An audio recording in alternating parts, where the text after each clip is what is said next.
Bonjour à tous. Alors la vinaigrette, on hache un gros bouquet de coriandre, mais bien haché, et on y met des zestes d'orange dedans. Vous voyez, on prend des oranges, on prend le zeste, uniquement le zeste, on ne prend pas le filament blanc.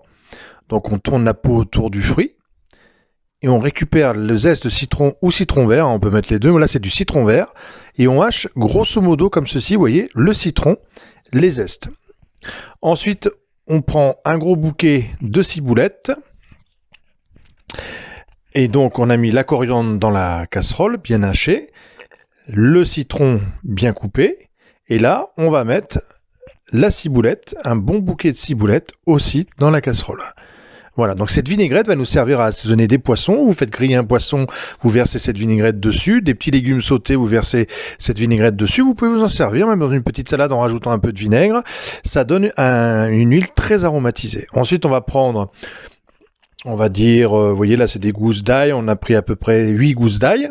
Et on les hache, on enlève bien sûr un petit peu l'intérieur. Hein, et on hache fortement notre ail également pour que ça passe en fait dans le truc de la bouteille. Vous allez voir après, on prend une bouteille de vinaigrette et on met tout dedans. Donc on laisse bien macérer.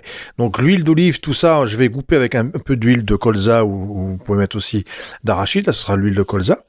Et on hache bien tout ça pour le mettre dans la casserole. Donc vous voyez, tout est bien haché. Je prends, hop, et je mets dedans. Voilà. Donc là, on prend un deuxième couteau, parce que je vous explique pas, les couteaux, nous, ils coupent à la perfection. Voilà, j'en ai fait les frais aujourd'hui. Ça faisait au moins 10 ans que je ne m'étais pas coupé. Et là, on met de l'huile d'olive, donc on remplit bien d'huile d'olive. On va mettre à peu près un peu plus d'un litre hein, entre les deux huiles. Hein. Donc on va mettre bien de l'huile d'olive. Au moins 600 ml, hein, facile. Et on va mettre entre 4 et 500, un peu moins, on va dire 400 même, d'huile de colza. Voilà. Et on va juste faire chauffer, donc frémir légèrement, hein, sans pas faire bouillir, surtout pas, juste bien frémir, chauffer, le tout frémir tranquillement.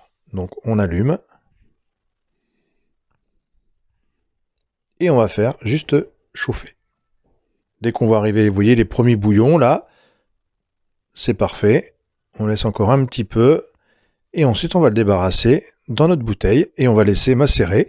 Et là, vous le laissez facilement 1 semaine, 2 semaines, sans aucun problème. Et vous pouvez aromatiser comme ça vos légumes, vos poissons, même votre viande, hein, avec une bonne viande grillée, un bon filet de bœuf ou quoi, ça peut, du veau aussi, ça peut être très bien. Et du coup, vous l'assaisonnez comme ça. Vous l'utilisez comme sauce, comme un peu une sauce vierge en fait. Hein. La sauce vierge, c'est un peu ça. Hein. Donc c'est le principe de la sauce vierge et du coup c'est extrêmement, voilà, nous on n'a pas de petit entonnoir, donc je le mets comme ceci et on fait tout passer dans la petite bouteille de vinaigrette et ensuite j'ai plus qu'à l'utiliser tout simplement et comme ça on l'a toujours à disposition et c'est très pratique et c'est surtout très sain, on mange sain. Donc c'est pas gras, hein, parce que l'huile d'olive avec un peu d'huile de colza, c'est très bon pour la santé. Juste un petit filet, hop, sur le filet grillé, ou dans les petits légumes, ou même un peu de salade, vous rajoutez juste un peu de vinaigrette, hop, de vinaigre, et c'est le tour est joué, vous avez une super vinaigrette. Voilà, donc à bientôt pour d'autres recettes.